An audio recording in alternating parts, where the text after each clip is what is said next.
बिस्मिल्लाहिर्रहमानिर्रहीम। आज हम मैं तो आई थी यहाँ पे ATC कोर्ट, क्योंकि मैंने हाई कोर्ट में अप्लाई किया था अपने नमल यूनिवर्सिटी की फंड रेजिंग के लिए, बाहर सफ़र करने के लिए। पहले ज़माने में तो ये था कि अगर टिकट ले लो तो आप बाहर जा सकते थे। इस वक्त पिछले एक हफ्ते से मैं अदालतों का चक्कर लगा रही हूँ, क्योंकि वो नए से नए केस बनाते जाते हैं और वो इनको मसला ये है कि आप सफ़र ना कर सकें।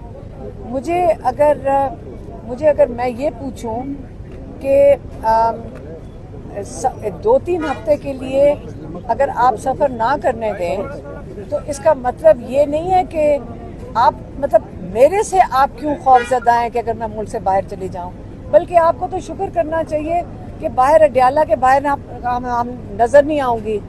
तो अगर हम नमल के लिए कोई थोड़ा सा काम कर लूँ इस वक्त 2-3 हफ्ते के लिए, तो मेरा नहीं ख्याल कि कोई नुकसान होता है इन लोगों का अगर मुल्क छोड़ के चली जाऊँ। हमारे जो लॉयर थे, आज जब उन्होंने केस की कंपैरिजन दे रहे थे प्रोसिक्यूशन को, तो आप यकीन करें आज मेरे ट्रैवलिंग का जो कंपैरिजन था वो अयान अली जो मनी लॉन्ड्रर थी उसके साथ हो रहा था।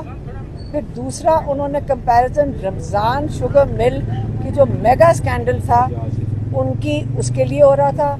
ख्वाजा आसिफ के स्कैंडल की उसके साथ हो रहा था, क्योंकि हमारे लॉयर्स उस वक्त प्रोसिक्यूशन को ये बता रहे थे कि इन मेगा स्कैंडल्स के बावजूद इन सबको बेल्स मिली थी और नवाज शरीफ को भी मिली थी, क्योंकि नवाज शरीफ 2007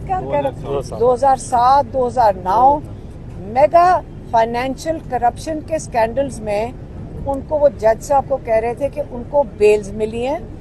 तो अब मेरे ऊपर क्या इल्ज़ाम है वो भी सुन लें।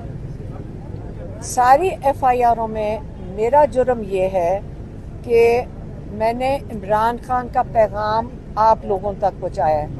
आपने हमेशा देखा है कि इसके अलावा तो मैं कहीं बात करती नहीं हूँ, मैं कोई TV शोज़ पे नहीं बैठ के करती, सिर्फ इमरान खान का पैगाम आप लोगों तक लेकर आती हूँ जितने लोग यहाँ मौजूद हैं।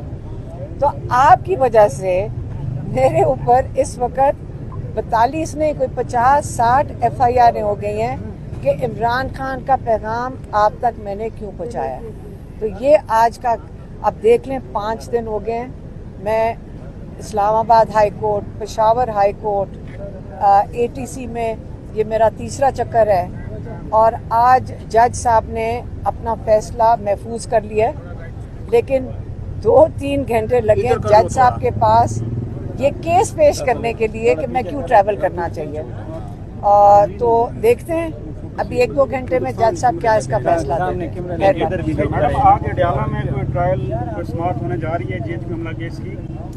देखिए, हम इसलिए यहाँ बैठे थे क्योंकि जज साहब ने कहा था कि कल उन्होंने कहा था कि मैं अडयाला में केस करूँगा, तो मैंने वहाँ जाना है। फिर आज उन्होंने कहा था अभी मैं देखूँगा कि मैं जा रहा हूँ कि नहीं। तो हम इंतज़ार कर रहे थे अगर जज साहब जाते हैं फिर इंशाल्लाह केस की समाअत के लिए हम भी जाना चाह रहे थे, लेकिन अब वो लॉयर्स कह रहे हैं कि शायद वो जज साहब केस ये ना करें, क्योंकि हम बड़े महीनों से देख रहे हैं कि अडयाला के सारे केसेस बंद कर दिए गए हैं। अच्छा मैम, ये भी बता दें, नजम सेठी ने भी दावा किया है कि इमरान खान को ब्रीफिंग दी गई थी, उसके बाद आपसे मुलाकात हुई थी, तो इमरान खान की जानिब से कोई इस हवाले से बताया गया था? क्या चीज़? अभी नजम सेठी की जानिब से भी ये दावा किया गया कि इमरान खान को अडयाला जेल में ब्रीफिंग दी गई थी, जो भारत सूरत हाल है, इंडिया के साथ जो सूरत हाल है वो खराब है, तो लिहाजा आप हमारा साथ दें। इमरान खान को ब्रीफिंग दी गई, तो उसके बाद आपकी मुलाकात हुई है, इमरान खान की जानिब से कहा गया कि कोई आपसे मुलाकात हुई है? नहीं, इमरान खान ने कोई नहीं बताया कि किसी की मुलाकात हुई है। कई चीज़ें उन्होंने जो बाहर हो रही हैं सोशल मीडिया पे हमने जाकर बताई थी, क्योंकि अखबार तो वो पढ़ लेते हैं लेकिन वैसे उनके पास आम तौर पे सोशल मीडिया वाली इतलात नहीं होती हैं। और उसके मुताबिक उन्होंने पिछली दफ़ा पैगाम भी भेजा था कि पाकिस्तानी मुत्तहिद रहें, उन्होंने पिछली दफ़ा कहा था। और उन्होंने कहा था ये मोदी जो है ये उनका खदशा है, जो वो उसकी एनालिसिस करके बता रहे थे कि मेरा ख्याल है कि ये इस पे छोड़ेगा नहीं, जो उसकी इस वक्त उसका ख्याल है उसकी बेइज्जती हुई है, जो पाकिस्तान ने जवाब दे दिया था, जो मेरे ख्याल में कि उसको पाकिस्तान का नहीं था कि जवाब देना है, लेकिन उन्होंने जवाब दे दिया। तो उनका ख्याल है कि मोदी ज़रूर वापस आएगा, इसलिए पाकिस्तानी मुतहद रहें और पाकिस्तानी अलर्ट रहें, ये उन्होंने कहा।